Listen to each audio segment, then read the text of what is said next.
हजार वापस नहीं मिलेंगे। वो गया, उसके डॉक्यूमेंट सही नहीं थे वहाँ पे। कहने का मतलब है कि अगर आपको कहीं भी सीट मिल गई है, गवर्नमेंट कॉलेज हो या प्राइवेट कॉलेज हो। So hello everyone, welcome to my channel. और आज मैं बात करने वाली हूँ कि यूपीएससी नेट में जिसने भी काउंसलिंग करवाई है, किसको फीस रिफंड होगी, किसको नहीं होगी, और क्या जो है सेकंड राउंड में जब आप जाएंगे तब आपको 500 रुपये फिर देना पड़ेगा अ, या नहीं देना पड़ेगा। तो इसके बारे में मैं बात करूँगी। तो सबसे पहले मैं बात करने वाली हूँ कि फीस रिफंड किसको नहीं होगी और किसको होगी। तो चलिए शुरू करते हैं वीडियो को। तो बात करते हैं कि फ़ीस किसको रिफ़ंड नहीं होगी। तो अगर किसी ने गवर्नमेंट कॉलेज में एडमिशन करवाने के लिए कॉलेज भरे, जैसे केवल गवर्नमेंट कॉलेज भरे, और अगर उसको कोई भी कॉलेज अलॉट हो गया, या फिर उसने प्राइवेट कॉलेज भरे तो उसको कोई भी कॉलेज अगर अलॉट हो गया, तो और वो एडमिशन नहीं लेना चाहता है, उसने सीट को कैंसिल कर दिया, तो उसको जो है 5,000 वापस नहीं मिलेंगे। और अगर उसको सेकंड राउंड में जाना है तो उसे फिर से काउंसलिंग करवा के मतलब फिर से वही पैसा देना होगा। और अगर किसी को जो है जैसे कॉलेज मिला और वो उस टाइम पे नहीं जा पाया एडमिशन के लिए, या फिर वो गया, उसके डॉक्यूमेंट सही नहीं थे वहाँ पे, और वहाँ पे उसका टाइम पे एडमिशन नहीं हो पाया डेट के पहले, तो उसको भी रिफंड नहीं होगा पैसा। और अगर कोई जो है प्राइवेट डाला था लेकिन उसका मन नहीं था करने का, उसने ऐसे डाल दिया, तो उसको भी तो नहीं मिलेगा ना। अगर आपको मतलब कहने का मतलब है कि अगर आपको कहीं भी सीट मिल गई है, गवर्नमेंट कॉलेज हो या प्राइवेट कॉलेज हो, तो आपका पैसा नहीं मिलेगा। दूसरी बात करेंगे कि सेकंड राउंड में कब जो है 500 रुपये फिर से देना पड़ेगा रजिस्ट्रेशन के लिए, और कब नहीं देना पड़ेगा। और तो अगर आपको फर्स्ट राउंड में जो है सीट मिल गई है, ठीक है, वो गवर्नमेंट हो या प्राइवेट, अगर आपको सीट मिल चुकी है तो फिर आपको जो है 500 रुपये फिर से देने होंगे रजिस्ट्रेशन के लिए। और अगर आपको सीट नहीं मिली है, कोई भी गवर्नमेंट हो या प्राइवेट, अगर आपको सीट नहीं मिली है तो आपको 500 रुपये फिर से नहीं देने हैं। और अगर कोई जो है फर्स्ट राउंड में काउंसलिंग नहीं करवाया है और सेकंड में करवाएगा डायरेक्ट, तो उसको वही 55 रुपये उसको भी देने पड़ेंगे, जो फर्स्ट राउंड में देने हुए थे सबको, तो वो सेकंड राउंड में उसको देने पड़ेंगे जिसने करवाई नहीं है counselling. Okay. So basically counselling होती है 3 राउंड में, और कभी कभार 4 राउंड होते हैं। तो फर्स्ट राउंड होता है जो है वो है, मतलब फर्स्ट राउंड काउंसलिंग, फिर सेकंड राउंड काउंसलिंग, फिर थर्ड राउंड या फिर मॉपअप राउंड।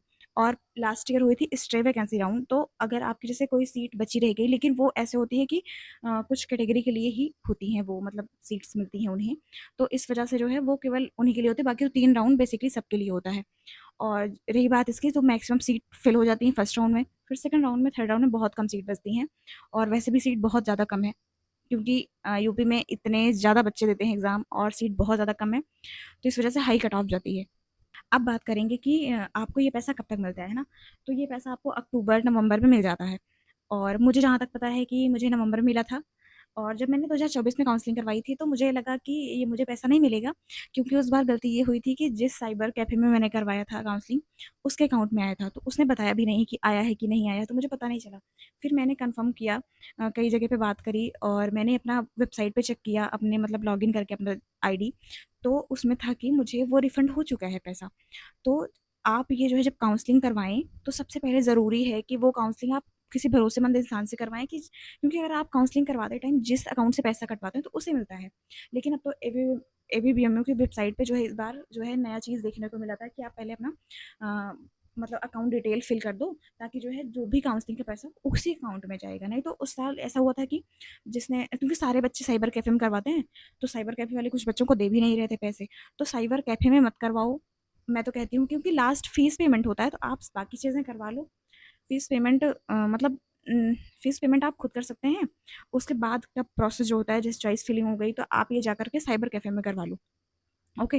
तो मैं जो है लास्ट ईयर से क्या कर मैं खुद ही करती हूँ, खुद मतलब खुद ही काउंसलिंग कर लेती हूँ, तो इस वजह से मेरा पैसा मेरे अकाउंट में ही आ जाता है।